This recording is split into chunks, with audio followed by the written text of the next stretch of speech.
Hi, I'm Clare Brinkman, and this is my poster about themes found in a naturalistic study of perspective taking. When was the last time you put yourself in someone else's shoes? I'm asking when the last time was you attempted what social psychologists call perspective taking. Our attempts to imagine the contents of another person's head are so habitual that we might not notice each instance. For example, giving a class presentation, a student might look out to the audience and question, "Are they thinking my voice sounds weird?" The majority of social psychological studies of perspective taking involve experimental manipulations in which research participants are instructed either to take a target person's perspective or not. In these studies, perspective taking has often been linked to empathic emotions and prosocial outcomes. However, past research tells us little about when people choose to perspective take on their own.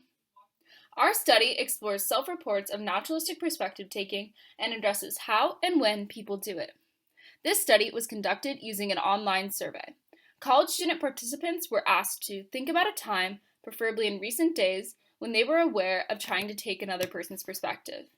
Then, participants typed their responses without any word or time limits. To analyze their responses, we developed a coding scheme to categorize the following components of participants' narratives. We were interested in whose perspective was taken.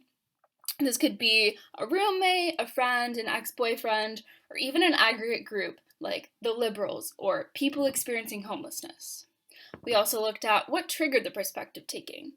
This could have been a recent breakup, trying to understand the mistreatment of another person, or wondering how classwork will be evaluated. What are the strategies mentioned used for perspective taking?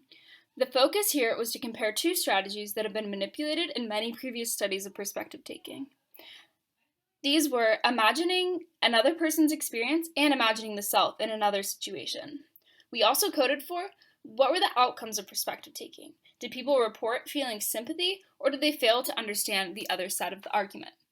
Then, because we can't seem to talk about perspective taking without using metaphors, we decided to focus on three common types. Ones that have to do with vision, like saying things, for example, like see it through their eyes, or the shoe type of metaphor, like stand in their shoes, and place, like put myself in their place. So our results can be seen here on the pie charts. So we'll start with the one on the left. So typically in past studies, participants are instructed to take the perspective of someone experiencing misfortune. We found that the most common triggers for perspective taking in daily life are disagreeing with another person, questioning their behavior, or curiosity. We found it was common for participants to report a narrative about trying to imagine why another person holds their beliefs in an argument in order to persuade the target. Another common theme was taking the perspective of a friend to try to understand why they've been acting out of character, such as partying too much or never going out.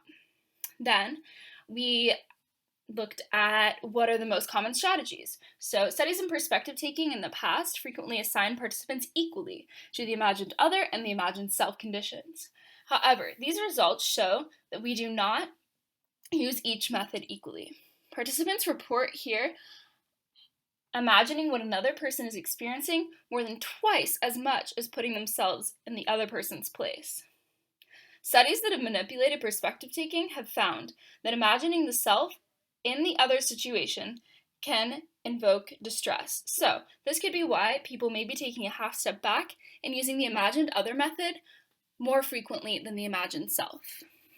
So then the yellow pie chart there on the right shows whose perspective participants chose to take, and it becomes clear here that people most commonly take the perspective of someone they already know.